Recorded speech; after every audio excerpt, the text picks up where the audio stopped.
Yeah, it was. First off, thanks. I appreciate the congratulations.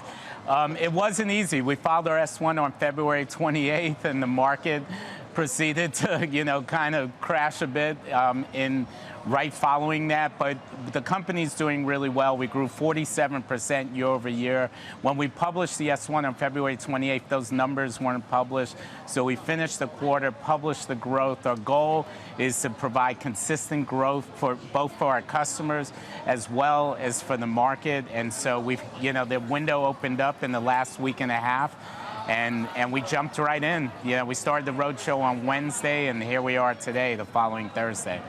Mark, talk to us more about conversations with investors. You brought in BlackRock, for example, but what about everybody else? What were they looking for from you as you took the company public?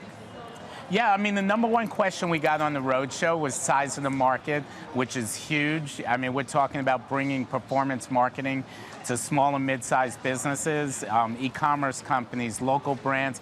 And there's over 1 million of those in the U.S. that we think could easily be on our platform. So there's this really big market, and then we got to ask a lot about competitive moat.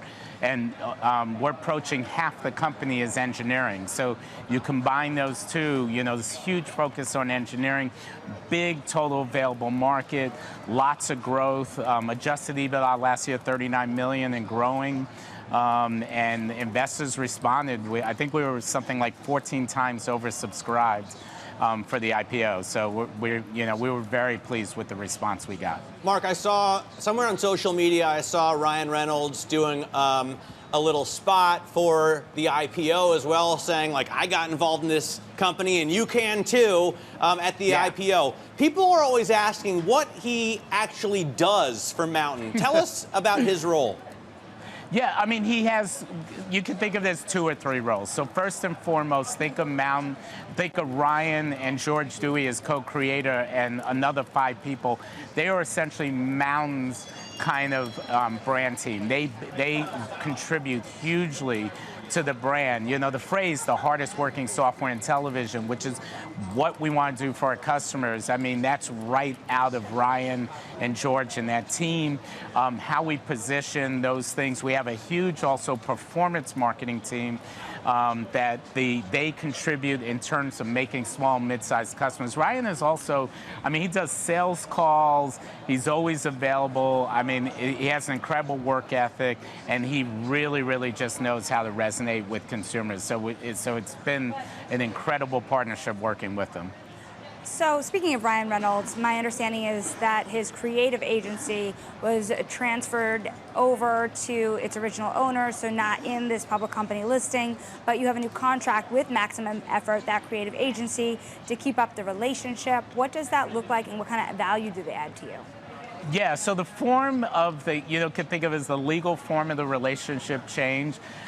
They are focused entirely on creativity, so it didn't make a ton of sense to have like some of the world's most creative people also now be subject to SEC filings and stuff like that. So the form of the partnership changed, but how we work together has not changed at all. I mean, that team is here with me right now, here on the floor, and like you cannot tell within the company that anything has changed, and that's the way everyone wanted it to be. So it's been absolutely incredible. And the original owner, by the way, is Ryan.